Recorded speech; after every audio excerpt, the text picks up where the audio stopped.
Hi friends, ఇక్కడ chicken pickle చేసుకుందాం.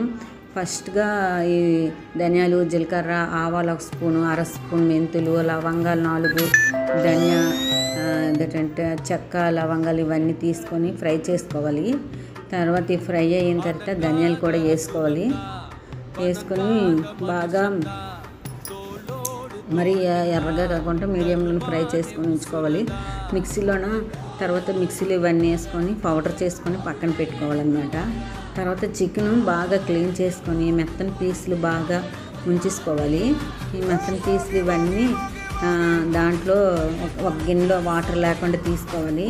దాంట్లో పసుపు, పసుపు, ఉప్పు, ఆయిల్ వేసి బాగా కలిపేసి స్టవ్ మీద పెట్టుకోవాలి. దీంట్లో చికెన్లో వచ్చిన వాటర్ మొత్తం ఇంకిపోవాలన్నమాట. తర్వాత ఒక కళాయి పెట్టుకొని దాంట్లో సరిపోయినంత ఆయిల్ వేసుకొని బాగా మరిగిన తర్వాత ఇది చికెన్ మొత్తం వేసుకోవాలన్నమాట. ఈ చికెన్ బాగా మీడియంలోన వేగినప్పుడు మరీ రెడ్గా వేపకండి, కొంచెం మీడియంలోనే వేపుకోవాలన్నమాట.